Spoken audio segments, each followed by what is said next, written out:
Minsan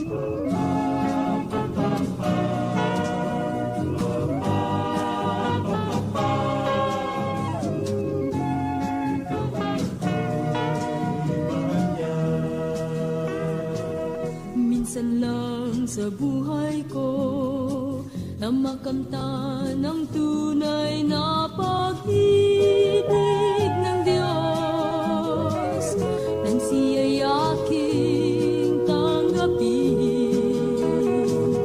Kahit na may suliranin, handa siyang tumulong sa akin. Siya'y aking sa sandaling ako'y nalulumbay, dakila siya sa akin. Wow, wow, kaibigan ko, huwag ka nang muling malulumbay. Saan ka man naroon, kasama mo habang buhay. Iingatan ka sa tuwina. Pag-ibig niya'y walang aliw, walang hanggang katapusan. Ikaw at ako'y mahal niya.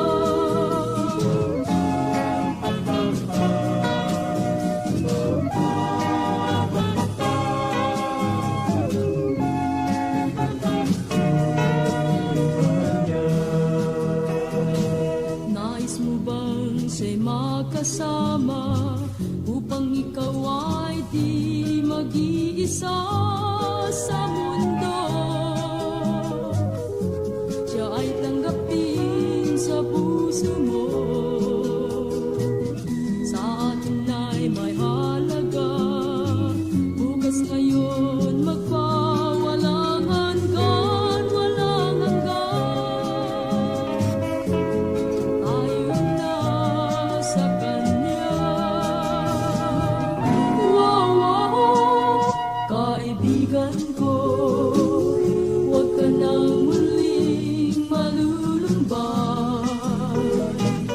Saan ka man naroon, kasama mo habang buhay.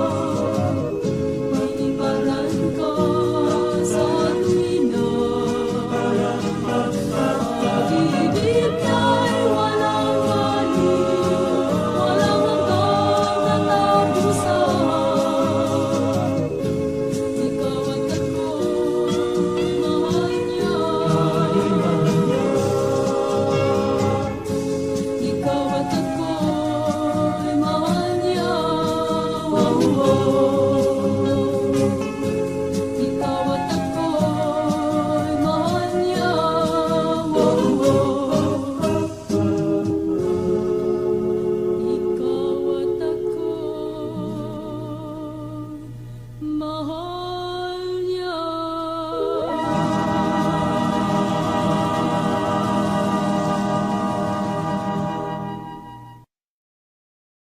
Magandang hapon po sa ating lahat. Today, Thursday, September 18, 2025. We welcome you to our 6th live stream episode of the Global Conquest Online Prayer Ministry. Ito po ay isang spiritual activity prepared and produced voluntarily by our two companies, Intermarine Express Lines Incorporated and EAM Customs Brokerage. This is a non-sectarian and non-denominational, only Christ-centered online prayer gathering held every week, Thursdays from 3 p.m. to 4 p.m. Ito po ay isang prayer ministry focused to the sick, old people, and the dying. Tayo po ay sabay-sabay mananalangin sa Panginoong Hesus para sa kanilang mabilis na paggaling at may balik ang dati nilang kalakasan. Naisin po namin na may bahagi na si Jesucristo ay siyang Diyos at tagapagligtas ng buong sangkatauhan. Please report from our last streaming last September 11, 2025, our 5th episode. We have a total of 638 views. 45 friends ang sumubaybay sa amin, nanood, nag-comment at nag-like. And 28 individuals requested for prayers. 7 are completely healed. And 19 ay patuloy pa natin ipapanalangin. Sa mga kapatid, salamat sa inyong pagtangkilik sa aming live stream. Again, today is our 6th episode. Salamat din sa mga nagtitiwala sa amin to pray and intercede your family and loved ones. Ito ay isang spiritual activity and divine appointment to God, our greatest healer. So ngayon, ipakita namin ulit ang isang testimony ng isang kamag-anak na sa pananalangin siya po ay gumaling from stroke. Let's watch.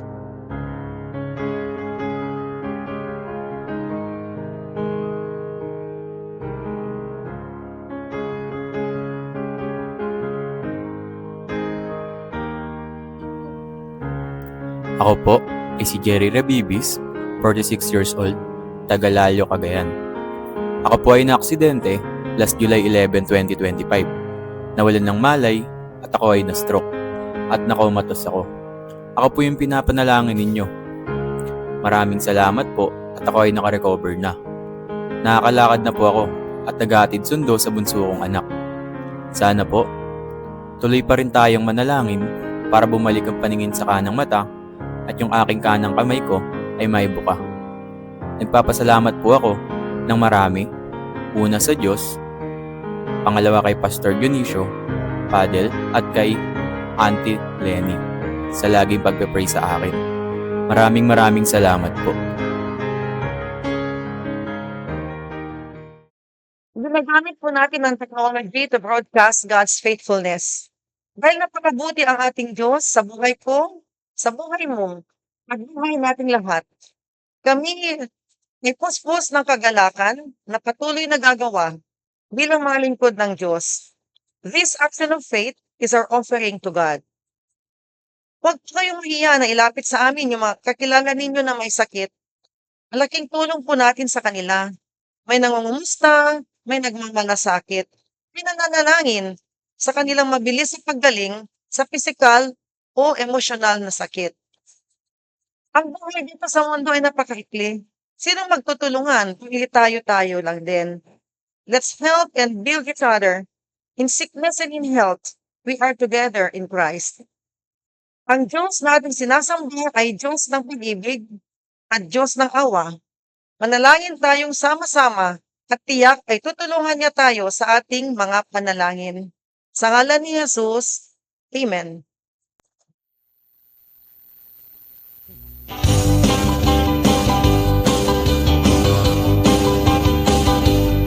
Sakyan mo ang nais mo hanggang saan ka makararating. Sakyan mo ang nais mo hanggang sa dulo ng iyong bibig. Paano ka bang mabuhay para kang along walang kumpay o isang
dulo ng iyong pagod, si Jesus ay naghihintay sa'yo.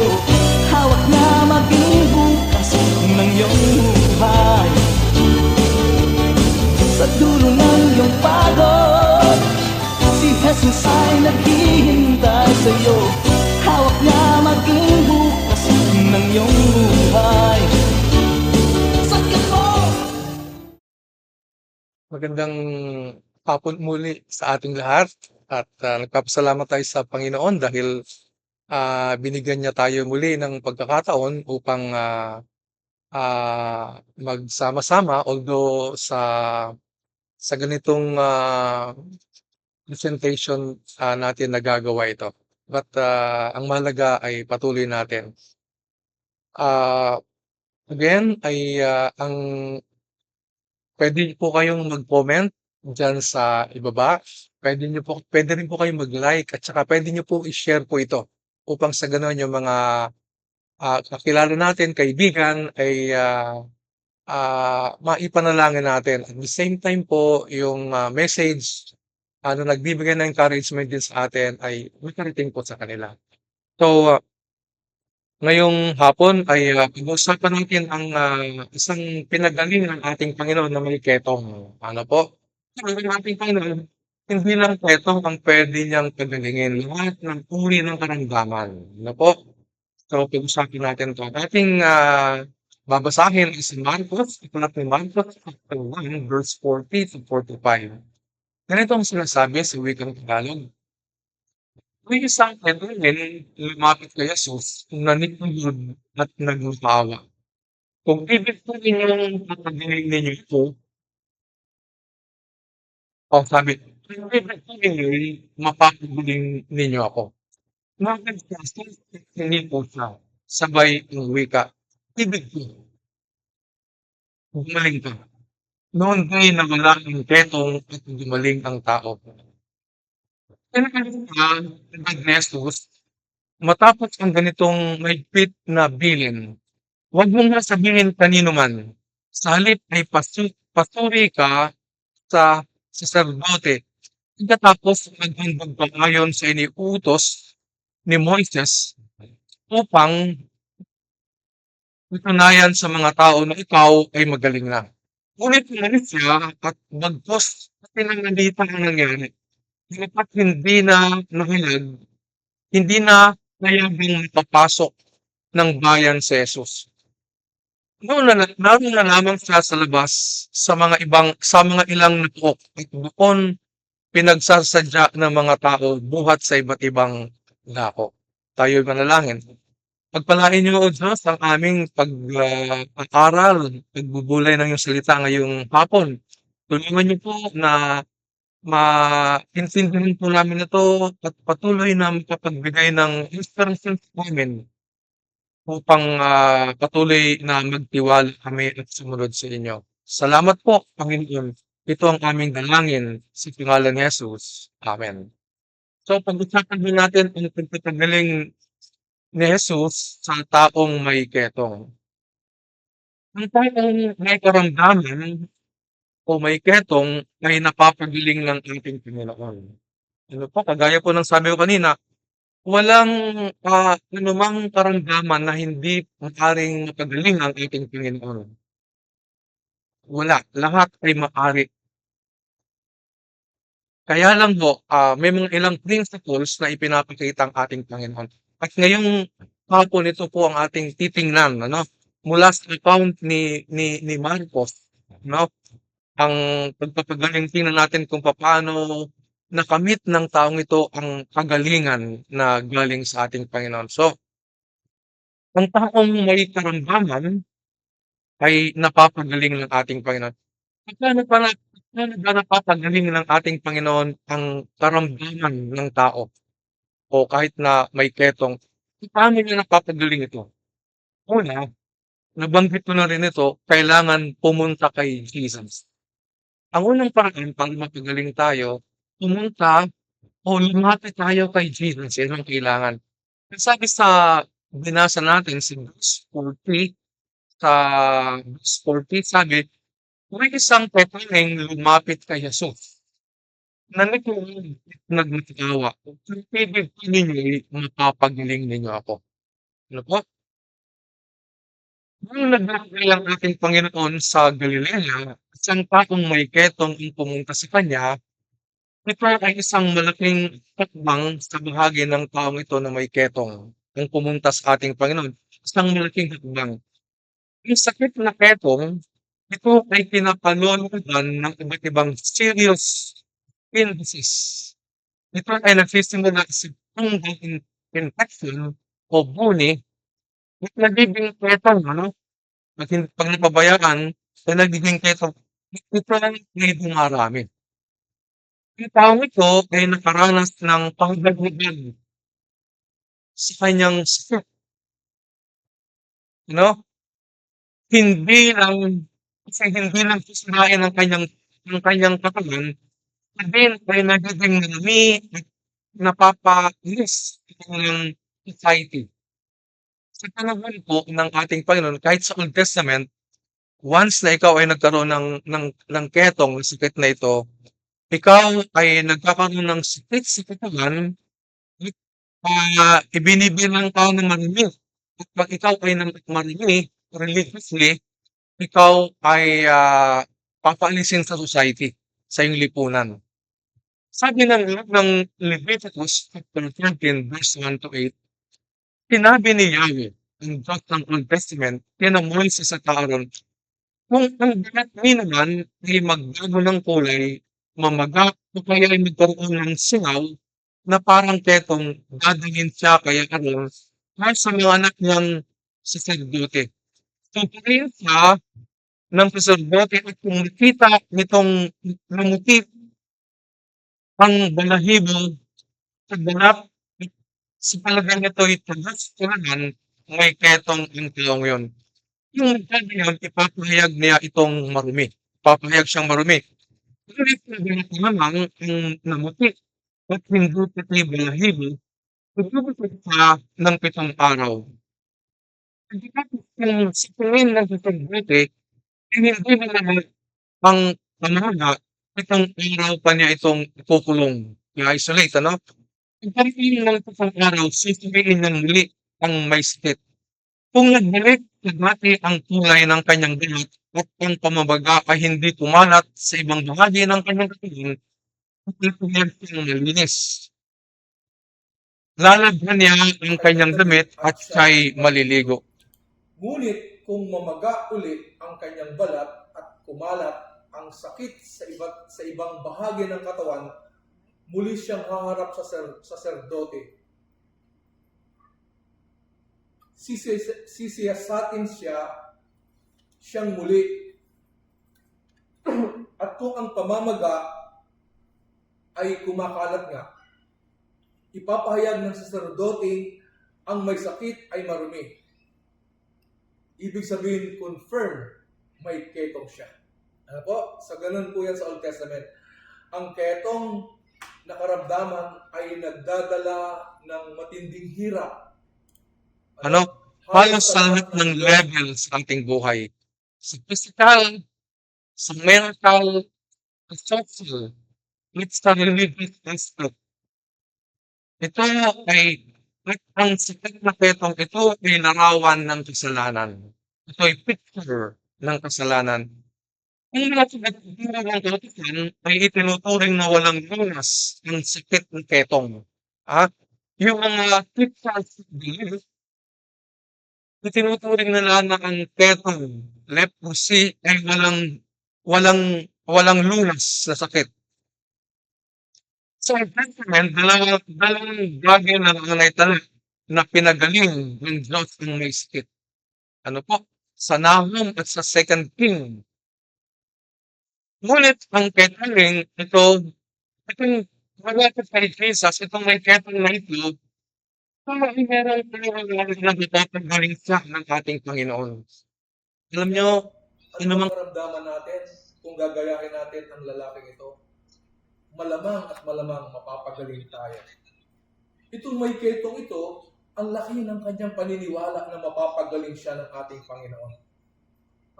Wala siyang pag-aalinlangan. Kaya sinabi, Sabi niya, if you are willing, you can make me clean. O kung ibig po ninyo, mapapagaling ninyo ako. Ito yung lapit niya sa ating Panginoon. Kaya nga po, upang makamit natin ang kagalingan na galing sa ating Panginoon, napakahalaga lumapit tayo. Kayo ba ay may karamdaman? Ang kailangan nyo, lumapit tayo. Ilapit nyo po sa ating Panginoon. At tinitiyak ko pa sa inyo, tutulungan kayo ng ating Panginoon upang tugunin ang ating mga karamdaman. So, upang mapagaling ang tao,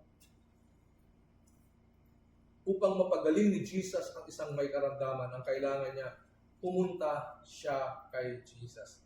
Ang taong may karamdaman ay napapagaling ng ating Panginoon.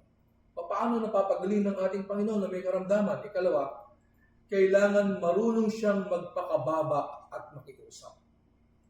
Kailangan niya, hindi lang siya lalapit, kailangan, habang lumalapit siya, meron siyang kapakumbabaan at makikiusap siya, kagaya ng ginawa ng taong ito na may keto.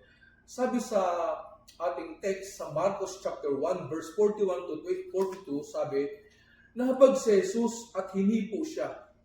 Sabay ang wika, ibig kong gumaling ka. Lumapit, ibig kong gumaling ka. At sabi sa 42, noon day nawala ang ketong o karamdaman at gumaling ang tao. So, sabi ni Jesus ng ating Panginoon, ibig mong gumaling ka. Pero, hindi lang siya lumapit. May isa pang ginawa ang taong ito. Ang isang ginawa niya, sabi sa verse 40, may isang tanging lumapit kay Jesus na nitnuhan at nagmatawa siya. Ito yung isa pang bagay na hinahanap ng ating Panginoon. Kung ibig po ninyo matagaling ako, hindi lang siya lumapit, may ginawa pa siya na nikluhod at nagpakaawa sa ating Panginoon. Ang kailangan na natin, pagka tayo ho ay merong request sa Diyos, wag lang tayo lalapit kay Lord. Kailangan nating makiusap, Lord, pagalingin niyo po ako. Ngunit bago nahabag ang ating Panginoon, nakita niya ang may ketong nananikluhod at nagmakaawa sa kanya. Sa Greek po, yung salitang manikluhod, yan ho ay gonates. At ang kahulugan po niyan, ipinapakita po niyan, ay pagpapahayag, pagpapakita ng pagpapababa sa ating Panginoon at pag-request ng biyaya ng Panginoon. Para bang sinasabi, Panginoon, kinikilala ko po kayo ng aking Diyos. Biyayaan niyo po ako, tulungan niyo po ako sa aking sitwasyon. Yun pong ibig sabihin niya, kapag tayo po nagpapakababa at nakikiusap sa Diyos, ang kanyang habag at biyaya ay dumarating sa atin. Dumarating po yan. Actually, sabi ng ating Panginoon, ang sino mang humahanap, makakasumpong. Ang sino mang kumakatok, pagbubuksan. Ito po yung ginawa niya. Nanikluhod at nagpakaawa siya. Kaya, sabi po ng Mateo chapter 8 verse 3, hinipo siya ni Jesus at ang sabi, ibig kong gumaling ka at pagdakay nawala ang kanyang ketong. Alam niyo po ang ating Panginoon, nung narinig, nung lumapit at nanikluhod, nagmakaawa kay Jesus itong may ketong. Alam niyo po, nagmamadali ang ating Panginoon.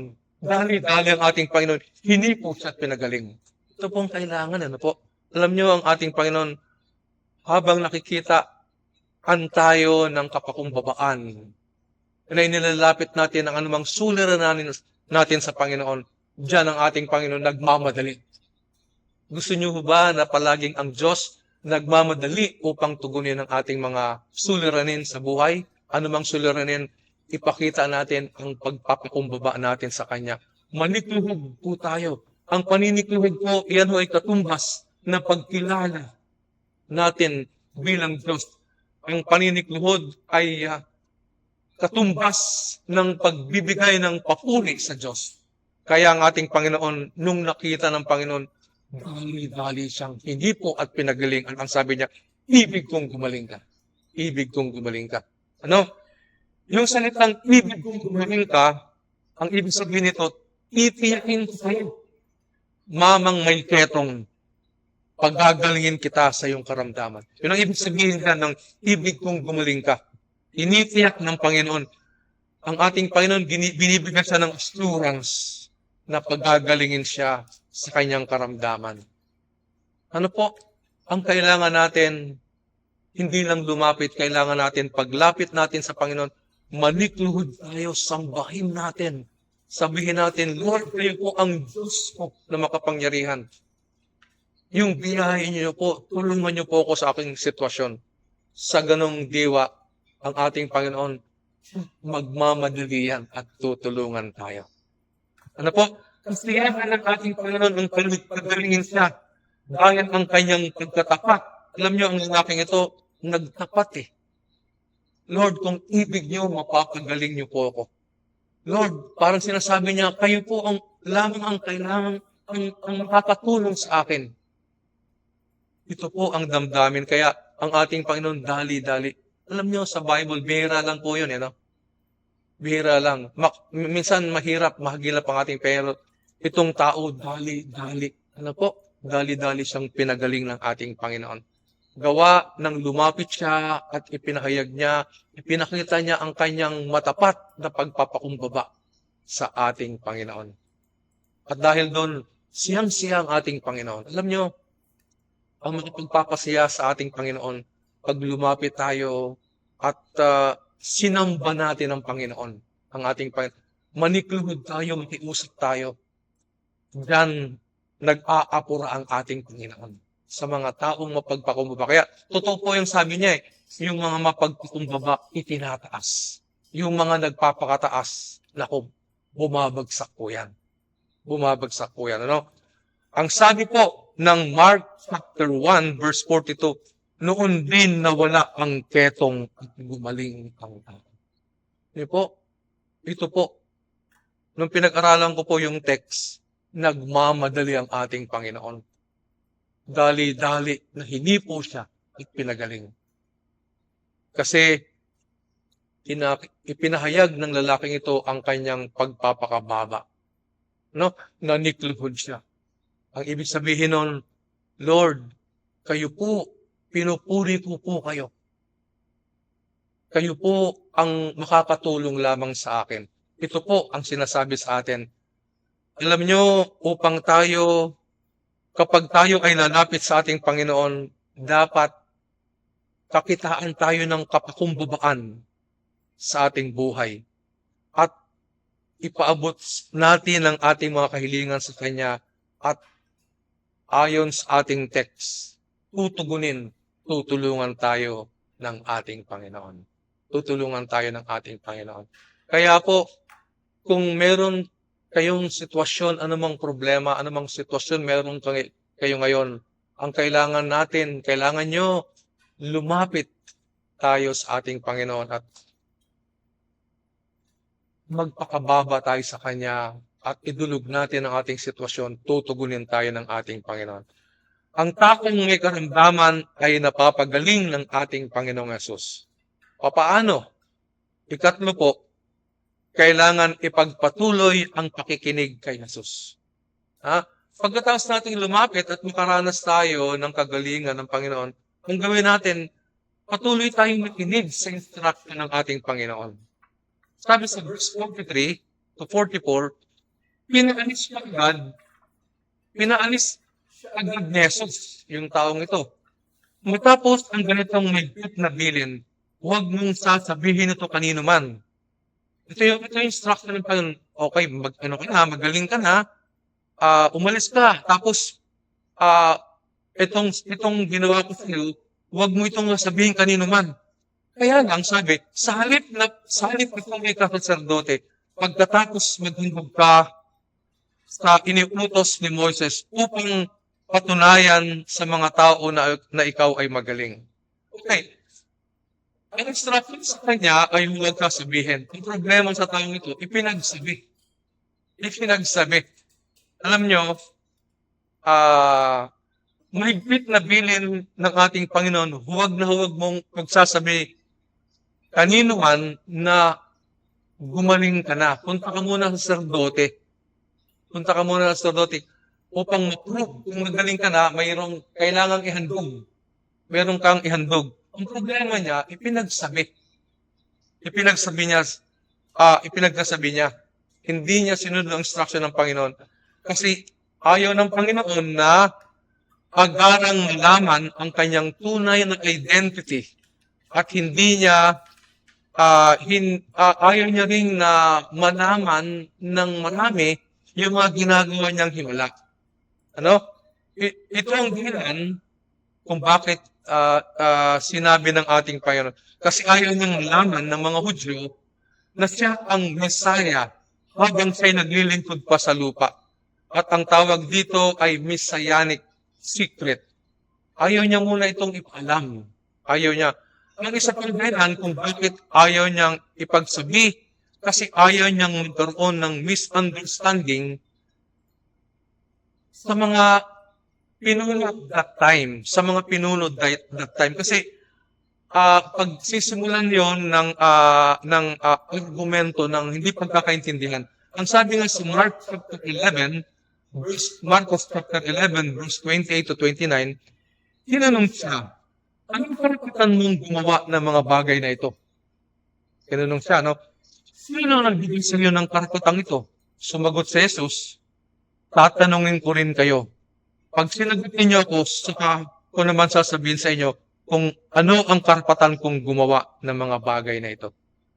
Ayaw ng ating Panginoon na ma-identify siya. Ayaw niya.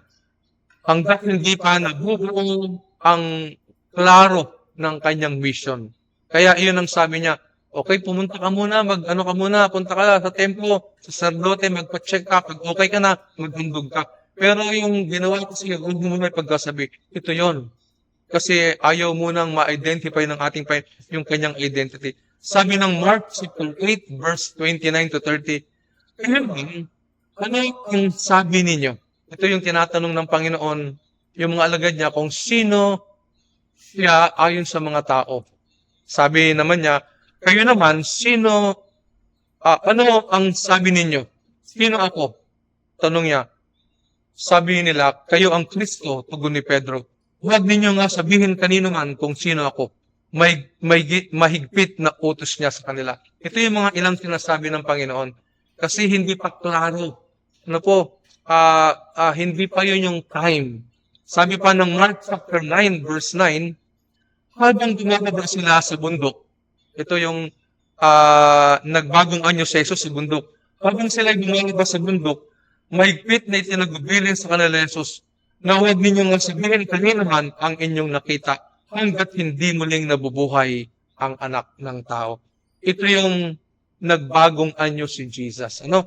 Meron kasing, pag sinabi kasi ni Lord na huwag mong sabihin, huwag na muna. Pero may pagkakataon na sinasabi ni Lord, sabihin mo. Pero sa pagkakataong ito, ay hindi niya muna pinapasabi. Meaning, mag-concentrate tayo sa instruction ng ating Panginoon. Pagkat makakatulong sa ating buhay, paglago, buhay, kagalingan, kung magpapatuloy tayo sa ating Panginoon. Kaya nga,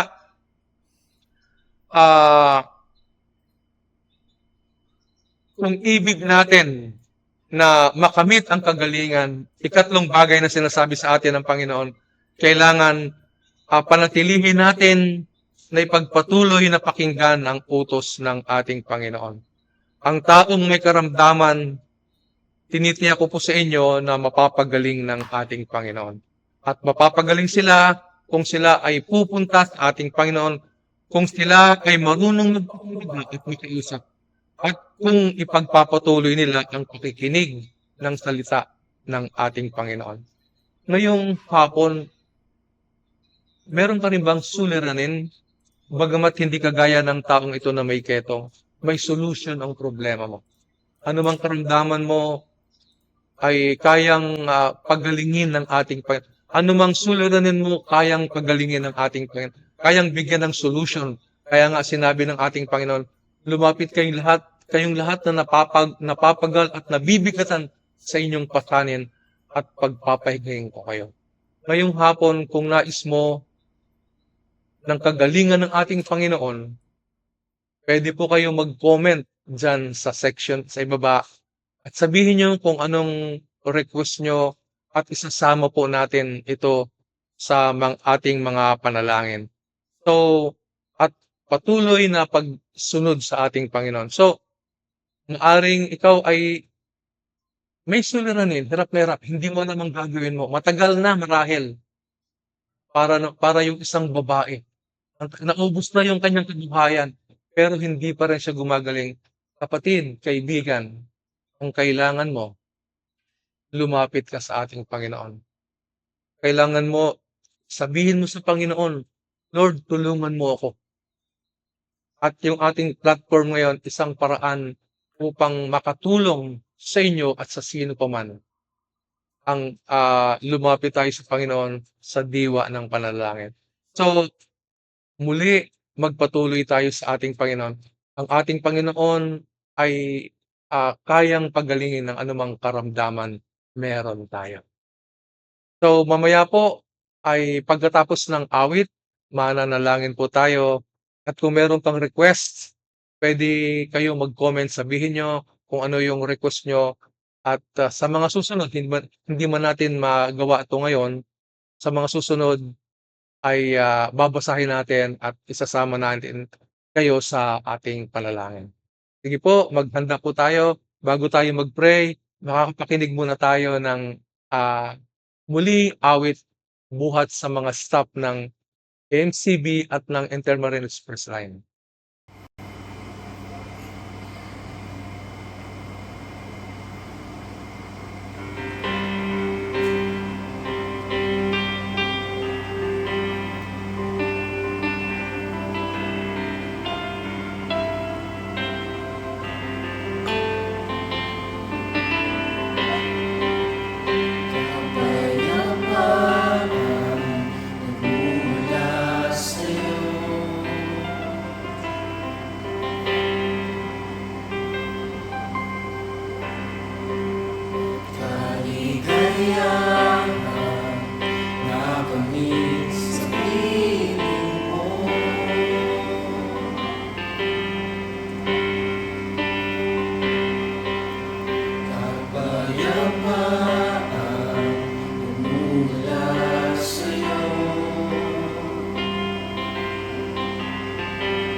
Ika'y walang katulad, ika'y nag-iisa, ikaw lamang, wala nang iba. Sa'yo ang aming awit, dinggin ang aming tinig, isisigaw sa buong mundo. Isisigaw sa buong mundo. Isisigaw sa buong mundo, kadakilaan mo.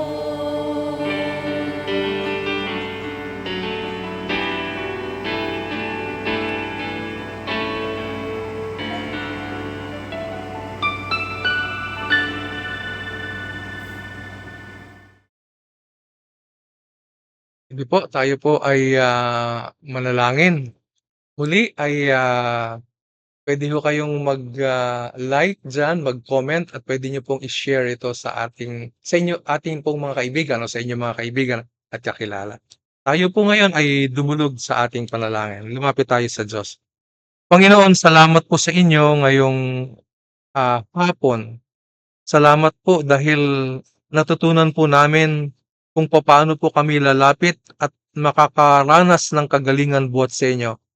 Tulungan nyo po na sa tuwi-tuwi na hindi lang po pag may kailangan kami, may karamdaman kami lumalapit sa inyo at nagpapakumbaba at sinasabi namin ang aming mga suliranin, kundi sa tuwi-tuwi na araw-araw ng buhay namin, matutunan po lagi naming lumapit po sa inyo, magsabi po sa inyo, maging tapat sa inyo, Panginoon, kagaya ng lalaking may ketong, Panginoon, naging open po siya sa kanyang sitwasyon, Panginoon. Ngayong hapon, pinuntunin ang aming damdamin, O Diyos, itinataas namin sa iyo ang aming mga kapatid na may mga karamdaman, gaya ni Rosemary Lustina. Kanyang karamdaman, pinapanalangin namin ang complete healing sa kanyang sa problem niya sa lung, Lord. Ang kanyang UTI, Panginoon. Sa ngayon ay nasa ospital siya. Hinihiling po namin na ibabangon niyo po siya. Ina-apply namin ang blood ni Jesus sa kanya, Panginoon. Si Vincent, Lord, siya po ay nasa ICU dahil sa kanyang brains hemorrhage, Panginoon. Nagpe-pray po kami ng complete healing, Panginoon. Panginoon, para sa kanya. At ina-apply namin ang pangalan ni Jesus na taga Nazareth, Panginoon. Lord, si Elijah Mateo Carino, kapapanganak lang po, hinihiling po namin na kayo po ang siyang kumilos sa batang ito, Panginoon. Sa kasalukuyan ay nasa incubator po siya. Panginoon, yung inyong biyaya, yung inyo pong habag, ang ipagkakaloob, ipaparanas nyo upang ang kailangan ng batang ito ay completely matugunan sa pamagitan ng inyong tulong at sa pag-aruga din ng mga nurses at doktor, Panginoon. Salamat po sa inyo. Si Corosel Bediones Garcia, Panginoon, tulungan mo po siya na lumakas ang kanyang mga buto, Panginoon. Nahihirapan siyang maglakad. Lord, I pray, Panginoon, ng total healing para sa kanya, Panginoon. Ina-apply namin ang iyong banal na dugo, Lord, kay Carosel, Panginoon, Garcia. Salamat po. Si Alma Coronan, Paraguay. Lord, nananalangin kami ng complete healing para sa kanyang breast cancer, Panginoon, and financial provision. Nagpe-pray po kami na kayo ang siyang tutulong, Panginoon, kikilos sa buhay niya. Salamat po, Panginoon. Tinatas namin si Benilyn Perez, Panginoon. Nagpe-pray po kami ng complete healing from stomach cancer, Panginoon. Tulungan mong maibalik ang kanyang lakas, Panginoon. Salamat po, Panginoon. Bingin mo ang aming panalangin para kay Benilyn Perez, Panginoon. Tinatas din namin sa iyo si Basilida Marcelo, Panginoon. Nagpipray po kami ng complete healing para sa kanyang stroke, Panginoon. At praying for continuous rehabilitation, treatment, and financial provision para sa aming kapatid na Marcelo, Panginoon. Purihin ka, Panginoon. Dinadalangin din po namin sa hapong ito si Rolando Salazar, Panginoon, para sa kanyang complete healing din sa stroke at continuous rehabilitation treatment and financial provision. Panginoon, patuloy kayong kumilos po. Hipuin niyo po, Panginoon, ang mga nabanggit na pangalan. Si Briggs Louis Lorenzo, nagpipray po kami mula sa kanyang severe diabetes, paralyzed ang kanyang whole body. Panginoon, hinihiling po namin, kayo po ang kumilos. Lord, yung divine healing po ninyo, yung maranasan niya, Panginoon. Lord, I pray, ina-apply ko ang banal na dugo ninyo, Panginoon. Si Sinaida Baron, nagpipray po kami para sa kanyang heart valve disease, Panginoon. Pagagalingin niyo po siya in the name of Jesus. In the name of Jesus. Ganon din si Nathaniel, Lord, Agolo, Panginoon. Nagpipray po ako ng complete healing from sleep disk, Panginoon, sa buhay niya, Panginoon. I pray, Panginoon, in the mighty name of Jesus. Si Mariel Amian, nagpipray din po ako ng kagalingan para sa kanyang stroke, Panginoon. Lord, hipuin mo ang mga nerve ni Mariel, Panginoon, in the name of Jesus. Si Jepot Vidiones din, patuloy ang aking panalangin ng kanyang stroke, Panginoon. Lord, tulungan mo pong patuloy ang improvement sa kanya at the same time makabalik siya sa kanyang trabaho as bilang isang nurse, Panginoon, sa kanyang ina-applyan. Si Potpot Vidiones din, pinapanalangin namin, Panginoon, ang kanyang improvement sa kanyang pagbabasa at sa kanyang pagsusulat, Panginoon. Biyayaan mo ang batang ito, Panginoon. Si Telesforo Ruiz, Panginoon, patuloy ang aming panalangin sa kanyang brain operation, Panginoon. Tulungan mong mabalik ang kanyang memory, Panginoon, at makalakad, maibalik ang dati niyang lakas, Panginoon. Salamat po sa inyo, Panginoon. Ina-apply namin ang pangalan ni Jesus para kay Teles Oro, Panginoon. Si Renato Dindan, panalangin namin ang kanyang problems sa kanyang heart enlargement, Panginoon, as well as yung depression po niya. Tulungan mo po, Panginoon. Tulungan mong makilala ka. Tulungan mong tutuloy siyang makalapit po sa inyo at sabihin sa iyo ang kanyang mabibigat na mga suliranin, Panginoon. Tulungan mo po ang kapatid namin ito. Ganon din si Alan J. Luces, Panginoon. Lucas. Kayo po ang siyang magbibigay ng kagalingan sa kanyang mental problem, Panginoon. Lord, we pray for Alan, Panginoon. Si Jerry Rebibes, Panginoon. Dinadalangin ko po ang patuloy na paggaling ng kanyang kanang mata, Panginoon. Tulungan mo po, gumawa po kayo ng milagro para sa kanya at makakita, Panginoon. Alam namin, makapangyarihan po kayo. Nagpe-pray din po kami na kanyang kamay ay patuloy na maigalaw po niya, Panginoon, yung kanang kamay ni Jerry, Panginoon. I pray, salamat pinagaling mo siya. Binangon mo siya sa stroke, Panginoon. At alam namin, tutulungan niyo po siya. Lord, si Pedra, Panginoon, Mabaza, meron siyang heart problem, Panginoon. Pagagalingin mo siya, Panginoon. Salamat, maging si Mar Valencia, El Luna, Lita, anumang sulurin, meron sila, alam ko, pagagalingin niyo po sila. Tinatas namin si Ricardo Domingo Jr. Lord, nagpe-pray kami ng complete healing from kidney stone, Panginoon. Lord, hinihiling ko na unti-unting madurog, Panginoon, ang kanyang kidney stone, Panginoon. At sa ganoon, manumbalik ang kanyang kalakasan. Salamat po, Panginoon, sa buhay ni Ricardo Domingo Jr. Ina-apply ko ang banal na dugo po ninyo sa kanya, O Diyos. Ganon din si Pastor Reynaldo Bernis, Panginoon. Lord, tulungan mo po siya yung kanyang complete healing from sciatica, Panginoon. Tulungan mong pumabor sa kanya ang result ng kanyang X-ray and blood chem, Panginoon. Salamat ng marami sa inyo. Panginoon, si baby Styler, Panginoon. Kinakansik na ako ang espiritu ng ubo at sipon sa kanya. I declare healing, Panginoon, sa batang ito. Panginoon, ganun din sa amin dito, may mga karamdaman. Si Ruby, I pray, Panginoon, na iba yung lakas, kagalingan, ipagkakalob nyo. ang aming kapatid na Vicky, tutulungan mo rin po ang kanyang physical na katawan.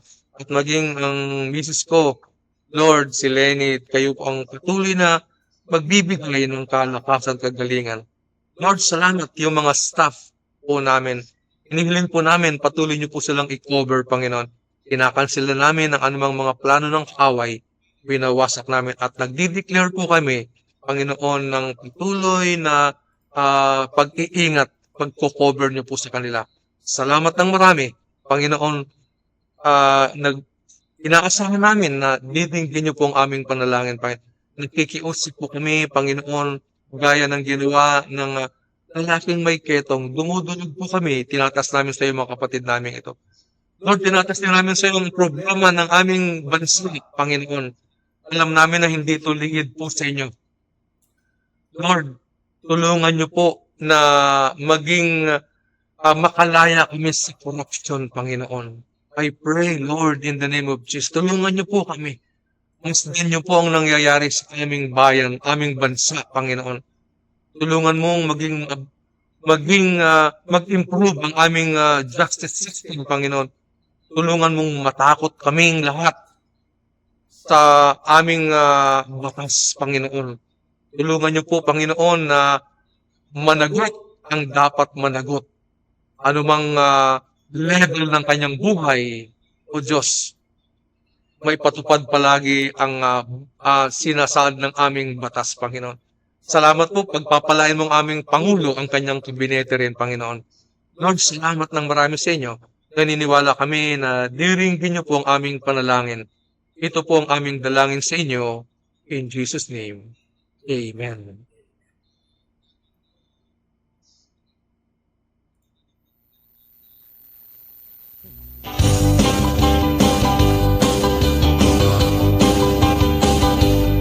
Sakyan mo ang nais mo hanggang saan ka makararating. Sakyan mo ang nais mo hanggang sa dulo ng iyong ngiti. Paano ka bang mabuhay para kang along walang human? Mga kapatid, in closing, nagpapasalamat po kami sa mga nag-watch sa aming episode number 6. But before I go to the list, inanyayahan namin po ang aming mga kaibigan, mga kapwa magagawa sa Ubasan ng Panginoon to join us with our Global Conquest Prayer Ministers, GC. At ganun din, ang lahat ng mga pinapanalangin namin na able pa at gusto makipag-connect with the fellow members of this community. Pagkakawa din po kami ng GC, we call it Global Conquest Prayer Community, where they will share their experiences and their testimonies of healing dito sa aming GC, by Messenger. Ganun din, mga episodes natin will be also transferred to YouTube. So, please share and give to your loved ones a copy of this episode. Again, I would like to say thank you, personal thanks to the following. Kapatid na Luz Padalalunan, salamat sa pag-watch. Cheryl Kapwa, Ate Annabel Heron, Geraldine Gumayas from Cagayan, Elman Rimas, Pastor Sarah Jane Leyva, Helen Venecia, my friend Andy Layson, Ruth Mansha, my friend Evangeline Adena Domingo, thank you for watching, kapatid. Si Arlene Sinangote, Vicky Galicia, Pastor Rinaldo Viernes, Myra Meman, hi Myra, Pastor Atanas Hilak Jr., Helen Enriquez, Rose Canapi, kapatid, lagi namin pinagpe-pray ang iyong sister. Crystal Dandan, Gina Reginaldo, Auntie Bibis, at Ate Elvira Gutierrez Mejones, Aida Paner, at si Mila Chongson. Again, magandang hapon po at magkita-kita tayo muli sa September 25, 2025, same time, 3 p.m. to 4 p.m. sa aming live streaming on our 7th episode of the Global Conquest Prayer Ministry. God bless us all. Bye!